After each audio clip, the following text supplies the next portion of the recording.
talking about North Star, which I think is a very critical anchor for any business to create that sustained excellence and very high aspirations. But I know when during your early days when you came into the company, you were always looking at, can we not do this? Can we not do that? Can we not make this product? Can we not get into this business? And that was a point of always a difference between us, right? And I had to explain to you why we need to stay committed to this path, why this path has a bigger rainbow at the end of the journey than to go get distracted by all this. Where is your mind at in terms of believing that this North Star is really our rainbow? Or do you still think that we need to get into multiple, like a conglomerate, get into multiple businesses? Where are your thoughts on that?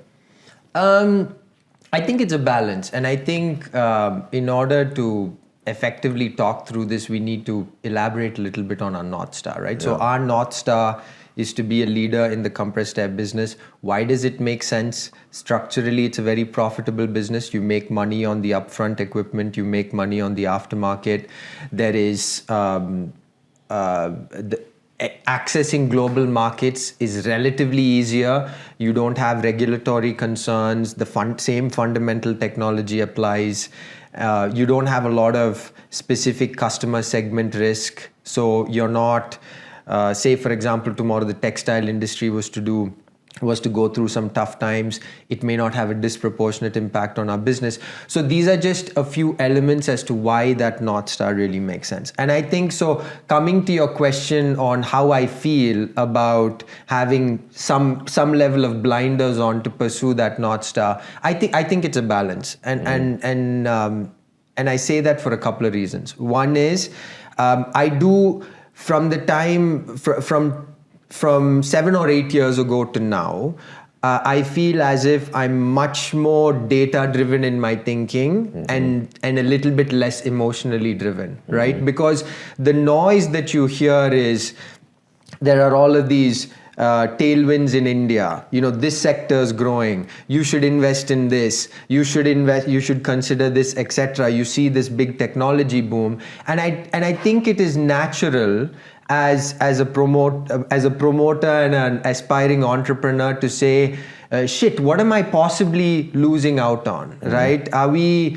in this old foggy industry? Do we risk becoming irrelevant, right? And so I think those are the sort of emotional triggers to be able to go out and look outside. But I think I've been able to temper that a lot more because the numbers and the rationale for the North Star are undisputed, right? All of the attractiveness of the market, the number of people that we'll employ, our core competency to be able to do this, all of it makes sense for us to really pursue it. But that said, I do believe as promoters, or frankly, as people who are thinking about strategy and setting goals, you need to be able to question your own the path that you're on, right? In a healthy manner, right? You need to be able to look at the opportunities that come in and have a decision-making framework that says, okay, there is a lot of noise about this. Let me apply this framework to see if there is objectivity to the noise or if it's just noise and I should let it pass, right? And I believe that that's healthy for an organization. And I think that's part of the agility that any organization needs to be able to address some of the opportunities that might come up. So I think in a nutshell, I feel very committed to the North Star, and I think the numbers really prove that out, right? But I also want us to be an organization that is able to create bandwidth to think through the opportunities that come up. Do you realize something so far? What? I'm a lot more like you than I No. The last time I spoke a lot. Now I'm sitting and listening to you. And you're speaking a lot. Well, 10 years is a long time. And I think I've certainly had the benefit of learning a lot from you. I think to be able to have a setting like this where we're discussing what we've learned, I think is pretty great.